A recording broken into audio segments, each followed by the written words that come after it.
Hello, welcome to this short video where I'm hoping to show you how to use multi-level lists in a Word document in less than 10 minutes.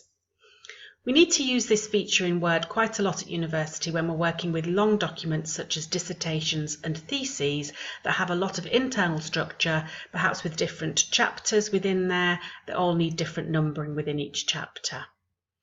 So this feature is a really easy way of setting that all up so that you can move things around within the document and all your numbering still stays correct. There are various different ways of looking at multi-level lists, and we've chosen to show you a way that is perhaps a little longer than some of them, but it is slightly more flexible. So it means that even if you've not used the standard styles that come with Word, such as heading 1, heading 2, heading 3 for your heading styles, you can still use the multi-level list feature. So this particular document has already had its headings formatted with different styles. If I just go down here, you can see I've got a heading here called the library, and that's using heading 1 style. If I click down to our next one, history of the libraries is using that same heading 1 style. The heading below that is using the heading 2 style, and if I go down further, you can see I've got some headings that are using the heading 3 style. Now, it is best to set these headings up before you do your multi-level lists. If you're not sure about how to set up the different styles within the document, then please see the earlier video that we've produced on using styles in Word. So I'm just going to pop back up to the first main heading of my document, which I find is a good place to have my insert point when I'm about to create a multi-level list. So your multi-level list tool is up in the paragraph section on your home ribbon. It's just here alongside the bullets and numbering options. The next one along there, multi-level list.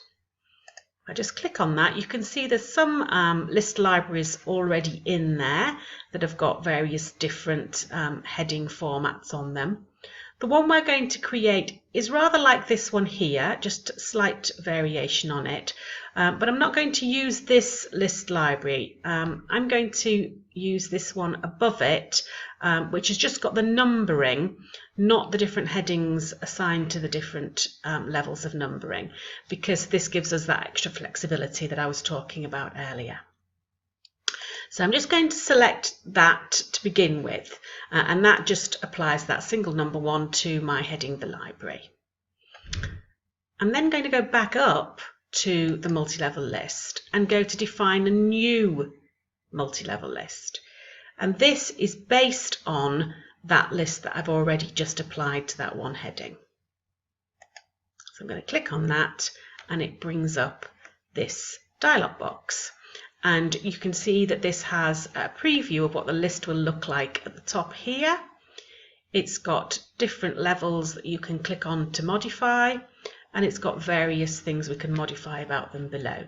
But the majority of the work has been done for us. All of the different list numbers you can see down here have already been added for us to make it a little bit easier. So the first thing I'm going to do to change this though is to make it so that instead of having this extra indent at each different list level, I'm going to make it so that they're all flush to the left margin. So that's your position options, and you can see they're down here at the bottom of the box. Now I'm going to do it for all levels at the same time by clicking on this Set for All Levels button, and then just putting each of the values in this box down to 0. Once that's set, just click OK, and you can see there that nice flush edge to the list. The next thing I'm going to do is apply the different heading styles to the different levels of my numbering system. So at the moment I've got number 1 selected here, I'm going to click down where it says More at the bottom, and that will just expand the box slightly to give us a few more options. And my level 1, I'm going to link to my heading 1 style. Now this is the point where if you'd chosen a different style for your headings, if you maybe used the title style, or if you created your own styles for the different headings in your document, you could choose from this list here the different different styles to link to that. But I'm keeping it nice and simple and leaving that with heading 1. I'm going to do the same then for my heading 2. Select it on the left, go to link level to style and set that for heading 2. Same for level 3. Click on the left, go to link level to style, set for heading 3.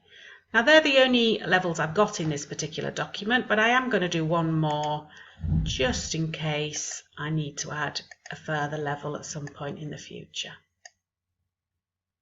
Please note it is this link level to style box I'm using and not the one immediately below, which also has lists of things with numbers on, but they're the different levels and you don't need to worry about that. Just leave that as it is. We're just using this box here, link level to style.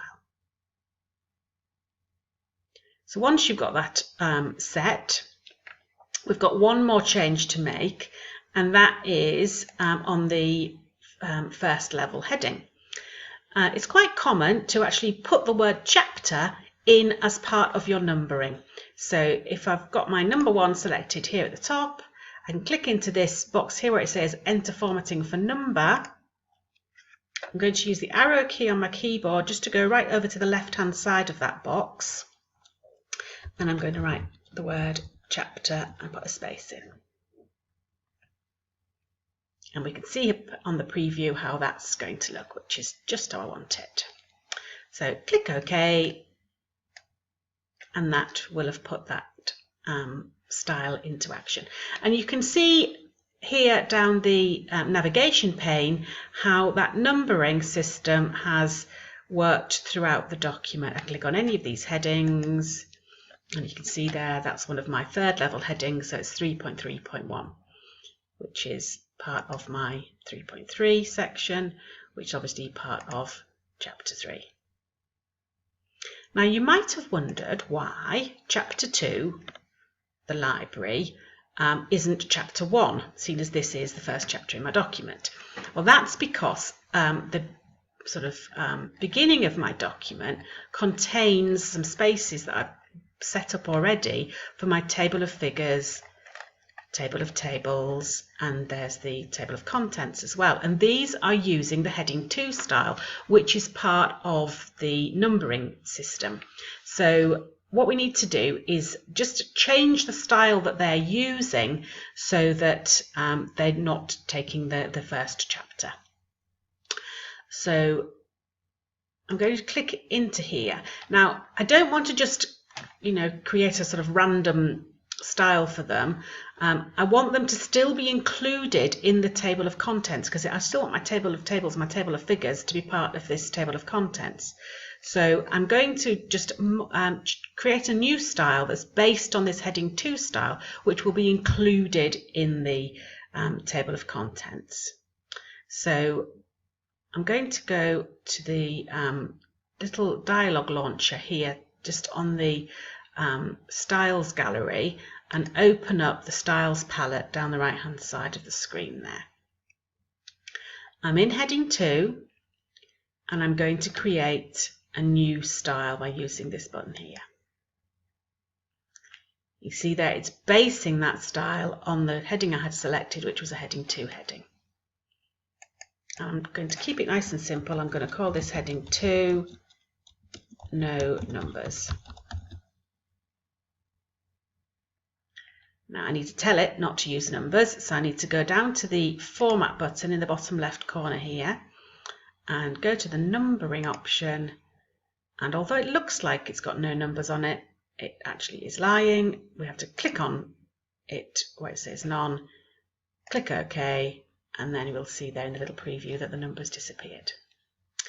Click OK, and you'll see that that has gone from there. And if I scroll down, I need to apply this style, the same one, heading to no numbers, to each of these headings. And then if I scroll further down, you can see I'm back to chapter 1, hooray. One last little thing to do is just to update that table of contents so that it takes the includes the numbers.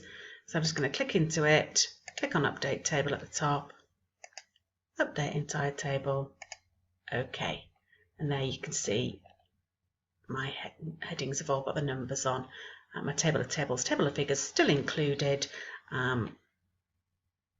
but they're not affecting the numbering. And that's it. Thank you very much.